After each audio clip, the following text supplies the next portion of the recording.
Hendo, thanks for your time as always. Just looking back on the Swinton game at the weekend, how do you reflect on that result and that performance? Looking back on it now. Look, probably not too differently from what I saw on the weekend when we spoke post match, Jacob.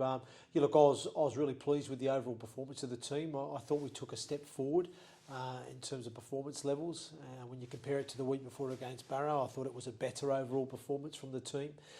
Defensively outstanding in terms of the fact that we nilled the opposition at their place. That's no mean feat, and I've said that before. And so really proud of the defensive effort from the team.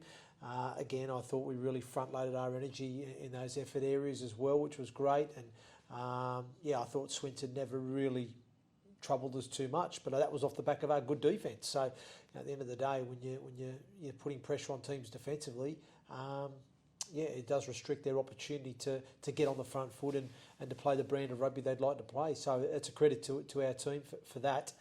Secondly, I thought our attacking game progressed. I thought again was a lot better than it was last week. I thought certainly we saw some consistency, in some of the attacking play. Once again, great to see that we had two genuine threats either side of the field. With some nice play off Liam Harris and equally some nice play off Ata Hingano as well, and Joe Brown linking up with both halves really nicely. But again, I thought we asked a lot of questions of that Swinton defensive line. I thought again the middle's done a great job in laying a fantastic platform and allowed our halfbacks to play over the ad line and on the front foot, and then we're able to open them up on the edges a few times too. So I thought overall, it was really pleasing. Some wonderful tries that was scored by the team, and again I've got to credit them for their execution of skill on those tries and their timing and all the other bits and pieces. So a lot of encouraging signs with what we did with the ball.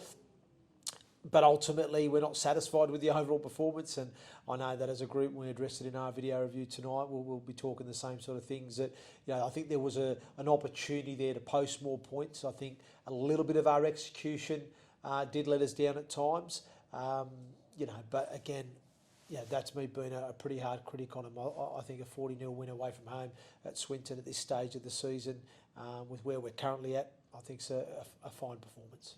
I'm not sure if you look at stats like these, but that's first York Knights win to 0 since 2019, which is really impressive. Oh wow! I didn't know that. Yeah, I don't know. Thanks. No, I didn't know that. So that's great. Yeah, no, that's nice that we've been able to achieve that this year. Fantastic. Yeah, and defensively, I think that's something that's been quite a feature really of the start of the season. Obviously, I know Toulouse was a little bit different, but defensively, it's been pretty sound, hasn't it, so far? Yeah, it has been fairly sound. I mean, obviously, probably conceded more points than.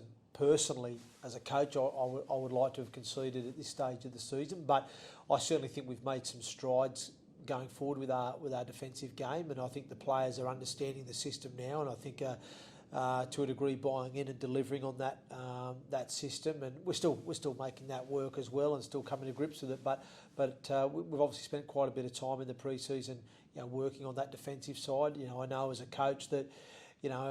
We do obviously want to play a brand of rugby league that's attractive and entertaining and enjoyable for everybody, the players and the fans. But ultimately, I do know from my coaching experience that defence wins big games, and we have to be a strong defensive team, first and foremost. So a lot of emphasis and a lot of focus has gone into our defensive side of the game in pre-season. A lot of that was because I felt we needed to get that foundation right, and I knew that our attacking game would grow and evolve, over the course of the season, which I think we're starting to see that part of our game, coming to the fore each week as we get more time and more opportunity to progress it. I know we're speaking on the Tuesday before training tonight, but is there any updates on the players that went off injured at Swinton just yet? No sort of clear update yet. We've obviously, the players that came off, we've obviously had their initial assessments done post-game. We've then obviously given them that 24-hour period there to sort of recover, rest, and then we reassess. So I don't think there's any major concerns there. Whether or not players will feature this week off the back of that, like I said, I think I said it post-game anyway. I'll be reluctant to to risk anyone that's carrying any niggles. There's no point. Our main focus is the league campaign. So, and I think this weekend, not being disrespectful to the opposition, but this weekend's a good opportunity for us to get some game time and some minutes into some players that maybe not have enjoyed as many minutes recently. You know what I mean? So, and anyone who's got any knocks, that we won't be risking. Just while we're talking about injuries, is there any updates on Matty Marsh, Kumatai at the moment? Yeah, no, well, like I said, Matty Marsh, he's recovering well. There's a good chance he may feature this week. And I think he'll certainly be available for selection against Whitehaven in a week's time. So he's not far off. At the moment, he's hitting all the markers that we put in place.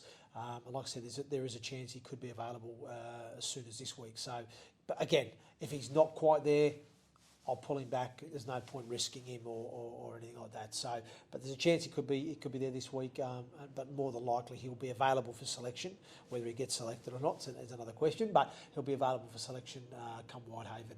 Kumatai, very similar. He's now back running, moving well. So essentially he potentially could be available as well this week for selection. So again, we'll run our final sort of checks this week, see where we're at.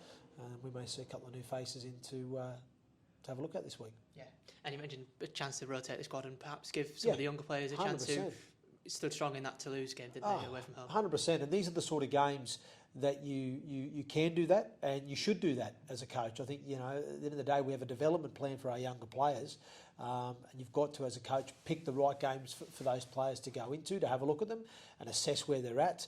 I think probably by default, a lot of them got that opportunity against Toulouse because we just didn't have the troops on the ground. But it was great exposure for them and a great opportunity, and all the travel experience and all the preparation for that was good for them, and they'll take a lot from that experience. But this is obviously certainly a game that at the start of the year, we'd had all the troops on board, this would have been a game I would have targeted for our younger players to have a look at them and see where they're currently at physically, playing against men. You know what I mean? Even though albeit it's an amateur side, you'll get a bit of a gauge of where they're at, and then you've got to pick those games as a coach to when to blood them and bring them in. So so either way, they would have been getting an opportunity this week, and some of those young players will get that, and they deserve it because they've been training hard. Their attitude's been spot on, and they deserve an opportunity to get that exposure. West Bowling, then the opponents here at the LNER on Sunday. What can you tell us about them? What do you know about them? I don't know great. Look, I'll be honest with you, Jacob. I don't know a great deal about West Bowling in terms of their playing personnel or how they play. I know they've only had, I think, the one game for their season. Obviously, I know their head coach very well, Dean Muir. Worked alongside Dean last season at Keighley. He was the assistant coach to Reece Lovegrove. So, I know a little bit about him and about his coaching style, things like that. But ultimately, our focus this week will be just on us. We'll just focus on making sure we get our game in order, make a few of those little improvements that we need to in our defence and attacking side of the game. But also, like you said, make sure those guys who are getting an opportunity are well prepared to go and deliver a performance that's needed to get us into the next round. So all this week, this focus will be on us.